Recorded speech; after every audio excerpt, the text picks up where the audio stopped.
Unpopular opinion. I am so glad this summer garden is over.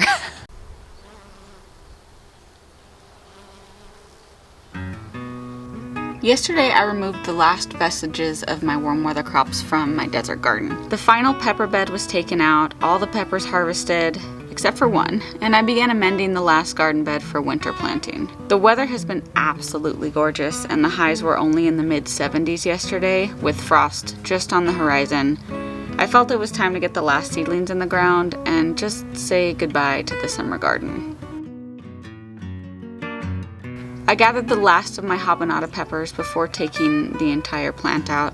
I was trying to get these guys to ripen a little bit more. You can see some of them are half orange, half green, but I ended up pulling up a lot of green ones off just because, you know, I had to get these guys out and I'll harvest what I can whether they're ripe or not.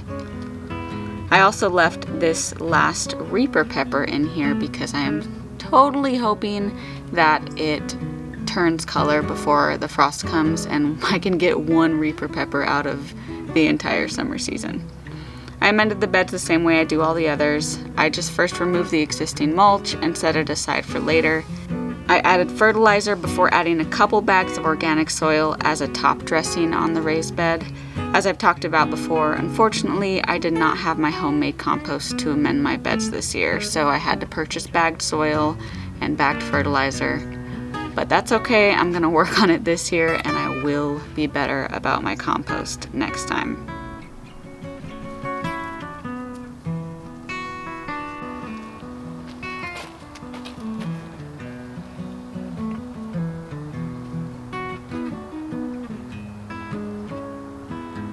I am a little worried that these cabbages were left in their pots for too long.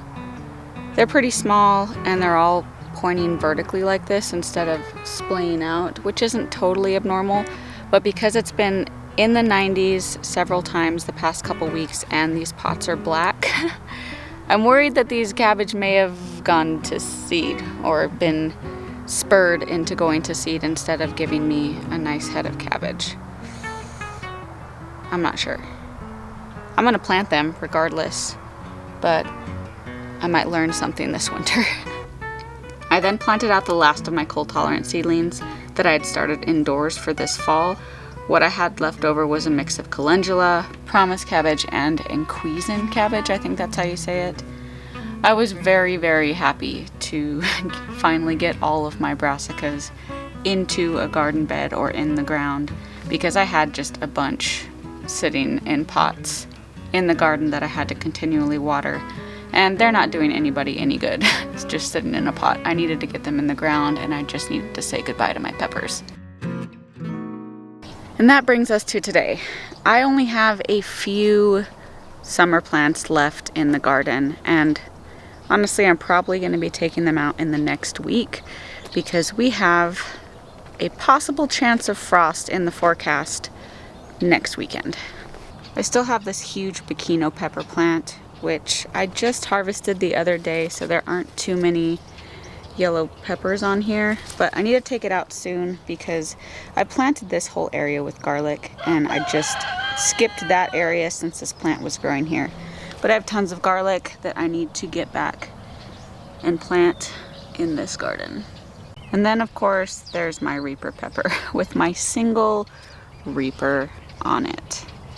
It is starting to slightly turn yellow up here. I'm pretty excited about it. I'm hoping it can change color at least a little bit before the frost comes. I just want it to get even a tinge of color because at least at that point I could harvest it and take it inside and hopefully it will continue to ripen inside. But if it just stays completely green until I have to pull this plant out or the frost comes, it might not ever ripen. Nonetheless, we will still try it and eat it and see if it's spicy in its unripe stage. But I really need this one Reaper pepper that I spent months growing to come to fruition. Please. Another thing I have to harvest are these two potato plants. I doubt they have any potatoes underneath because they never went to flower. And once they go to flower, that's when you know potatoes are starting to form their tubers. But nonetheless, I left them in here during the fall garden and we will see if we get a harvest off of them. Can you guys hear these birds? They're so vocal.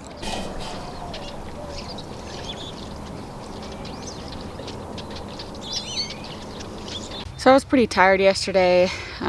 Just had like a rather meh workout and didn't want to do much of anything the entire day. It was one of my days off too, so I was able to do that.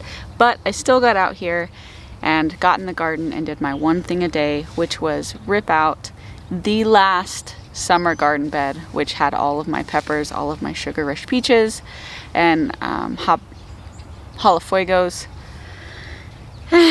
And I was just thinking as I was out here midday, it wasn't too hot, but I didn't want to do it. And I was just thinking how happy I am that I am finally done with this summer gardening season. And of course, being tired yesterday most likely had something to do with that attitude, but I woke up this morning still feeling the same way. And even thinking about all the things I'm gonna miss, like fresh tomatoes and peppers and okra and all the good things that come in the summer, I'm much more looking forward to relaxing this season. And just look at how amazing this winter garden is doing. These are all broccoli and cauliflowers. And I've got cauliflower and Brussels sprouts over here. These are the first transplants I ever planted out, so they are huge. And I've just got tons of food growing in my in-ground garden, as well as the rest of my raised beds. These are mostly cabbages and cauliflower. And all of my garlic, nearly all of my garlic has sprouted. Look at these good guys. And all of this has been done with minimal work besides having to redo the beds. I'm only watering once every couple days. We had some rain the other day, plus the nights are getting really cold now, high 40s, low 50s. So, you know, it's not 80 degrees at night. The water doesn't evaporate from the soil as much. And it's just so much more hands-off gardening when you're transitioning into the fall and winter garden. And I'm not ashamed to say that I, right at this moment, am not missing the summer garden at all. I'm absolutely looking forward to the rest that the winter season provides. And I'm still growing food. I'm still going to be harvesting food and prepping food, especially when I start getting cabbage and I can make sauerkraut. But it's just a much more off-hands season.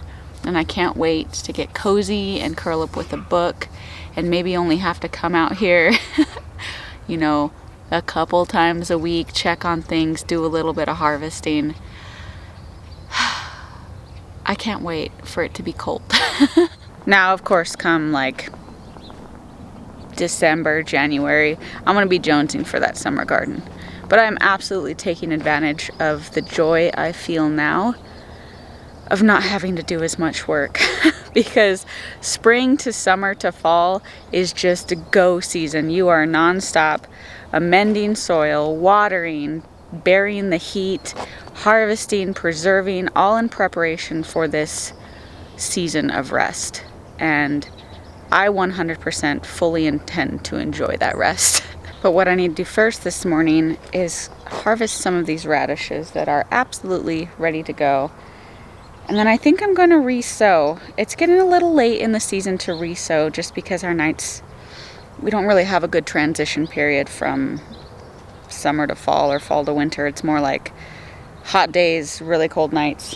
So trying to direct sow things later on in the fall season can be difficult because even if it's warm enough during the day to germinate and grow plants, it's freezing at night. But I'm going to try anyways.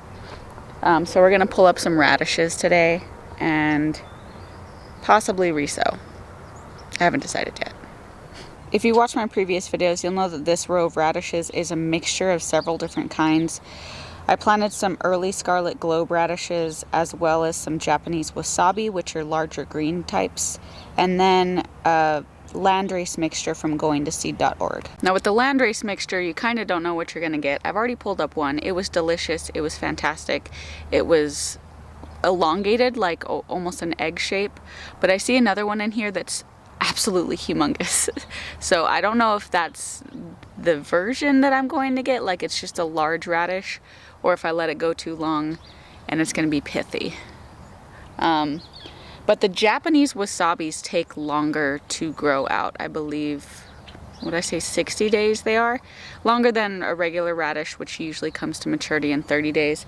I don't see any green radishes ready yet, but the red ones are coming out today. This one is huge. This was the first one we're gonna pull.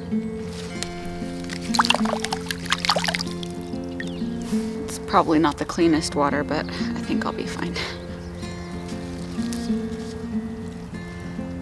I almost don't want to ruin him because I have a couple radishes to harvest, and I was gonna go inside and saute them for lunch or a little snack later.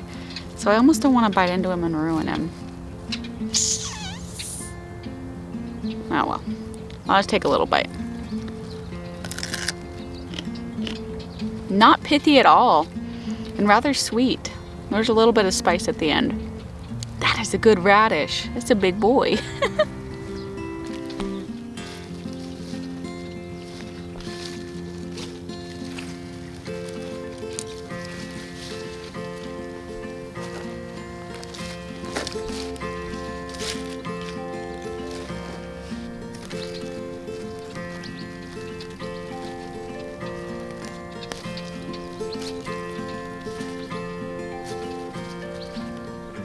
Well, I didn't have as many big ones as I thought.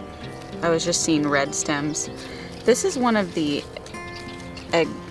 elongated shaped varieties that I saw in that landrace seed packet from goingtoseed.org.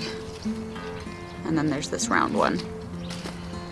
Everything on this side, like this guy I just pulled up, is a early scarlet globe.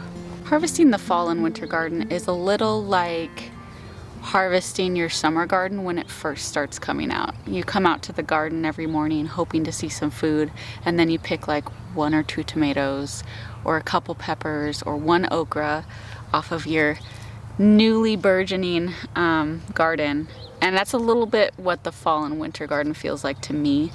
Maybe not so much this year because I planted so much broccoli and cauliflower, but it's just a slower pace, less fruitful garden. Because instead of 1 tomato plant throwing off hundreds of grape tomatoes, I have 1 broccoli plant giving me 1 broccoli head. So unless you plant multitudes of plants like I did, like 100 broccoli plants and cauliflower plants, you're not going to get this huge ginormous harvest all at once where you have to do a ton of preservation with it. And that's what helps this fall and winter season be just a slower season for gardening, because you don't have to work so much on the back end to take care of your food.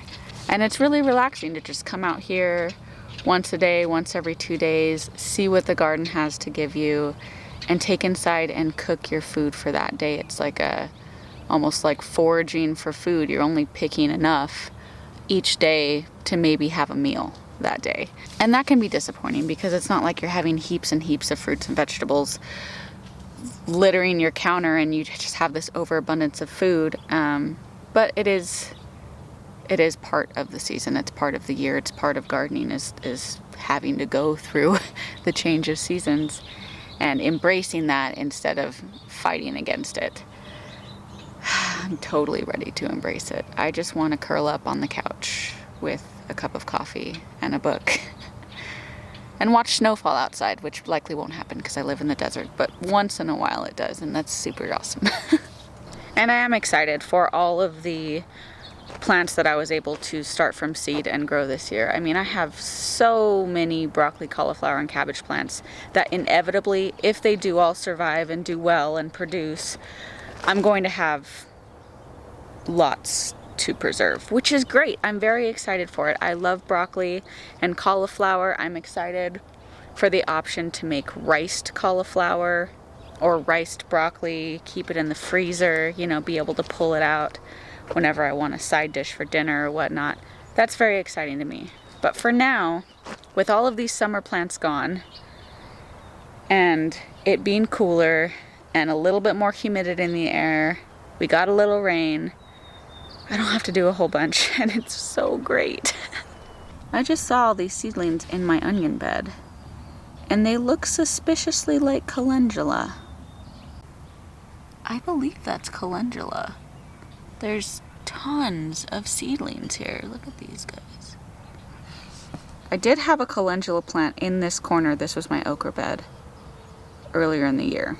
And the plant wasn't doing that well I didn't harvest a whole ton of flowers off it. In fact, I didn't get a whole lot of calendula period this year. It just did really poorly for me. Looks like it reseeded itself fantastically though, which is kind of problematic in this onion bed because calendula is frost tolerant. So this won't die off if it freezes, and it's going to be taking the nutrients of my onions. So I should probably pull these guys up. I don't wanna. My onions are doing pretty well though, and this cattle panel over the bed has really helped keep the cat out of here from digging. They aren't growing as quickly as I thought they would. I really think I need a layer of mulch over this. It's just going to be an arduous task. It's going to be a long drawn out process to get mulch on here because the onion starts are still so tiny, and I don't want to cover them up. I don't want to block out the sunlight and accidentally cover one up. But I have tons of onions left that even if I did accidentally kill one or two, it wouldn't be a problem. I have so many onions, I don't even know where to put them. This was my flat of onion starts that I all started from seed. And I only used this, like a third, maybe a little bit over a third, to grow that bed. And I have probably 100 or more just in this grouping left that I really have nowhere to plant. I do want to find somewhere for them though, because I mean 100 onions, that's a lot. We go through a lot of onions here. I mean, I went through my last spring harvest of onions in like 3 months, which is ridiculous. We eat so many onions. I eat onion in everything. It's great. I could eat it raw like an apple. It's so good. But to have started successfully all of those seeds and have these many starts, I have to put them somewhere. I just don't know where. This is the pepper bed that I amended yesterday, and when I planted out the rest of my brassicas, I only got 3 rows done. So I left this space blank because I do want to seed some rutabaga. The rutabaga I started from seed just did not do well this year. So I do want to direct sow some rutabaga in there, but I also might end up putting a bunch of onion starts just here on this row. Who knows? Maybe I'll fill some pots and put some in pots. But something has to be done with these guys, because I need more onions for next year. So here's my winter garden, complete in its glory. It looks quite bare now just because all of the plants are so small, but that should change soon, and hopefully the whole garden looks as vibrant and healthy as all of these plants do here.